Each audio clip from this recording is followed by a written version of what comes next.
नाजरीन, drama serial बेरंग की नेक्स्ट एपिसोड में दिखाया जाएगा कि एमल शहरयार का घर छोड़ के अपने माँ बाप के घर वापस आ जाती है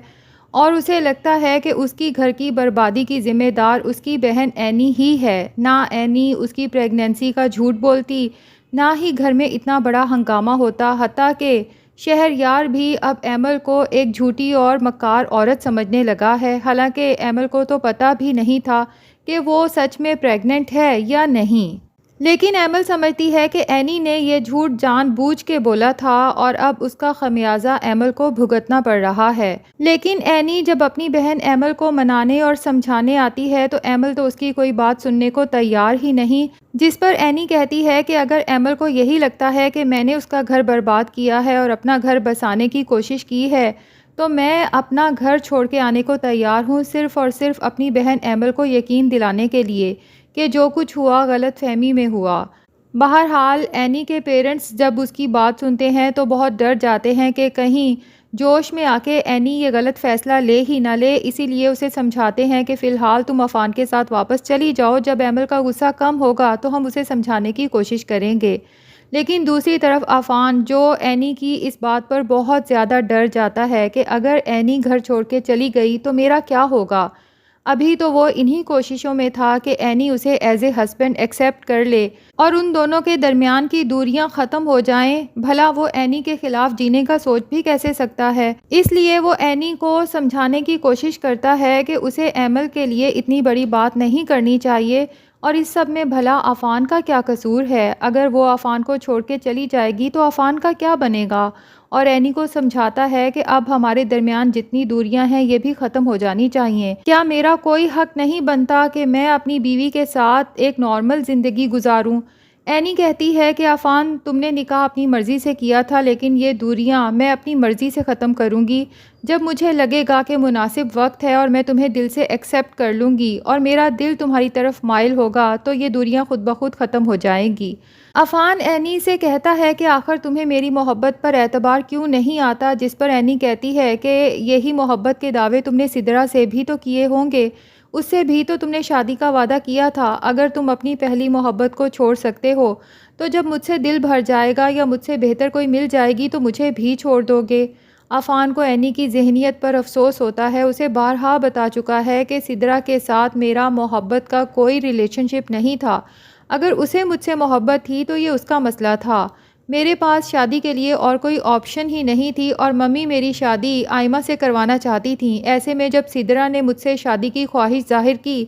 तो मैंने आयमा और सिदरा का कंपैरिजन किया और मुझे सिदरा आयमा से कदरे बेहतर लगी, इसीलिए मैंने उसे हामी भर ली। लेकिन अगर बात करो मोहब्बत की तो यकीन करो मुझे ज़िंदगी में पहली बार मोहब्बत हुई है और वो सिर्फ़ और सिर्फ तुमसे हुई है। अफ़ान सोचता है कि सबसे पहले तो मुझे इस शादी को बाकायदा अनाउंस करना चाहिए। हो सकता है कि इसके बाद ही एनी को यकीन आए, क्योंकि अभी तक तो ये शादी ढकी छुपी है। इसलिए अफ़ान एनी से कहता है कि मैं मम्मी से बात करूँगा कि हमारी शादी का छोटा सा फंक्शन रख दें जिसमें तमाम ख़ानदान वाले इनवाइटेड हों, ताकि उनके सामने ये बात खुल के आ जाए कि अब एनी अफ़ान की बीवी है। इसी तरह से शायद हमारी दूरियां ख़त्म हों और तुम मेरे कमरे में आके मेरी बीवी के तौर पे रहना शुरू हो जाओ। एनी अफ़ान को समझाने की कोशिश करती है कि ये मौका ठीक नहीं है। पहले ही एमल घर से नाराज़ होकर गई हुई है और उसे सारा शक मेरे ऊपर है कि मैंने ही उसका घर बर्बाद करने की कोशिश की है। ऐसे में अगर तुम्हारी और मेरी शादी की अनाउंसमेंट के लिए फ़ंक्शन रखा जाएगा तो एमल को 100% यकीन हो जाएगा कि मुझे उसकी तकलीफ़ से कोई सरोकार नहीं। मैं सिर्फ अपनी ज़िंदगी, अपनी खुशियों में खुश हूँ। लेकिन अफ़ान इस बार एनी की कोई बात सुनने वाला नहीं है, इसीलिए वो अपनी मम्मी के पास पहुँच जाता है और उन्हें कहता है कि ठीक है, मैंने आप सबके ख़िलाफ़ जाके अपनी मर्ज़ी से एनी से निकाह कर लिया है, लेकिन अब मैं चाहता हूँ कि आप भी मेरी खुशी में खुश हों और मेरी और एनी की शादी का एक छोटा सा फंक्शन रखें ताकि सबको पता चल जाए कि एनी अब मेरी बीवी है। फ़ाखरा बेगम अपने बेटे की ये नई डिमांड सुन के परेशान हो जाती हैं और जब वो ये बात अपनी बहन दुर्दाना से करती हैं तो दुर्दाना और आयमा को तो आग ही लग जाती है कि ये कौन सा एनी की पहली शादी है। और यकीनन एनी ने ही अफ़ान के दिमाग में ये बात डाली होगी, क्योंकि अफ़ान हमेशा एनी की ही ज़ुबान बोलता है। दुर्दाना सोचती है कि एक बहन को तो घर में निकालने में हम लोग कामयाब हो ही चुके हैं, अब दूसरी बहन रह गई है, अगर इसको भी घर से निकाल दें और मेरी बेटी आयमा शहरयार को औलाद की खुशखबरी सुना दे तो इस सारे घर पे हम माँ बेटी का कब्जा होगा। दुर्दाना आयमा को समझाती है कि शहरयार को अपने कंट्रोल में करने के लिए उसके छोटे से छोटे काम भी खुद किया करो, और अगर वो तुम्हारी तरफ नहीं बढ़ता तो खुद उसकी तरफ मोहब्बत का हाथ बढ़ाओ और उसे ये रियलाइज़ करवाओ कि एमल तो उससे मोहब्बत करती ही नहीं थी, असल मोहब्बत तो उससे तुम ही करती हो। एक दफ़ा एमल शहरयार के दिलो दिमाग से निकल जाए, उसके बाद उसे कन्विंस करेंगे कि एमल को तलाक दे के अपनी ज़िंदगी से भी हमेशा के लिए निकाल दे। आयमा अपनी माँ की अब हर बात समझ चुकी है, इसीलिए शहरयार के आगे पीछे घूमती रहती है।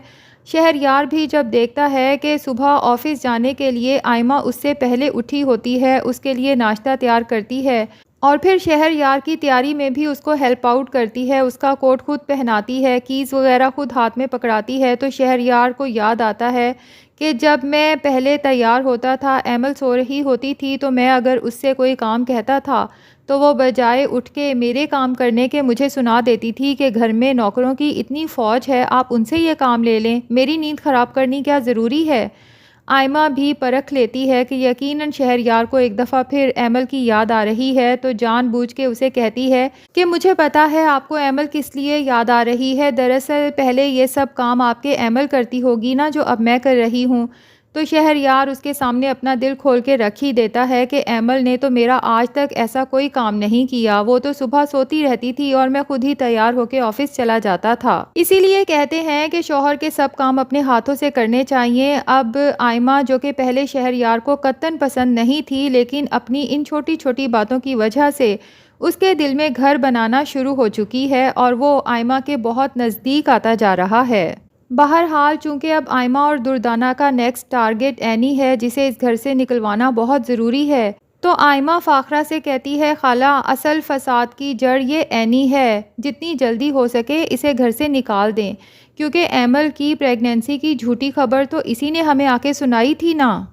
और आपको पता है मुझे आते जाते इतना चिढ़ाती है, दिल तो चाहता है कि उसे आगे से जवाब दूं, लेकिन मैं घर का माहौल ख़राब करना नहीं चाहती। मुझे एहसास है कि खाला पहले ही इतने दिनों से इतनी परेशान हैं, कम से कम मैं तो उनकी परेशानी का ख्याल रखूं। शहरयार जब ये सुनता है कि एनी आयमा को चिढ़ा रही थी तो पूछ ही लेता है कि तुम्हें किस लिए चिढ़ा रही थी, जिस पर आयमा झूठ बोलते हुए कहती है कि ज़ाहिर सी बात है कि मेरा शौहर तो मुझे कहीं लेकर आता जाता है नहीं, और अफ़ान हर वक्त एनी को कभी साहिल समंदर पे ले जाता है और कभी होटल में खाना खिलाने, तो मुझे इन्हीं बातों की वजह से चिढ़ा रही थी और यही जतलाने की कोशिश कर रही थी कि हालांकि अफ़ान से उसकी दूसरी शादी है, लेकिन उसका शौहर उसके साथ किस कदर खुश है। अब आयमा तो एक तीर से दो शिकार करना चाहती है, एक तरफ तो वो एनी को घर से निकलवाना चाहती है, दूसरी तरफ शहरयार के दिमाग में ये बात भी डालना चाहती है कि अब जबकि आपने मुझे बीवी के तौर पे कबूल कर ही लिया है तो मुझे बाहर भी अपने साथ घुमाने लेकर जाया करें। बहरहाल नाजरीन, आपका क्या ख्याल है कि अफ़ान ने जो अपनी माँ से डिमांड की है कि उसका और एनी का वलीमे का एक छोटा सा फंक्शन रख दिया जाए ताकि सब लोगों में अनाउंस हो जाए कि अब वो दोनों बाकायदा मियाँ बीवी हैं, फ़ाखरा बेगम उसकी बात मानेंगी या नहीं, कमेंट सेक्शन में ज़रूर बताएं। और अगर हमारे चैनल पे नए हैं तो प्लीज़ चैनल को भी सब्सक्राइब कर लें।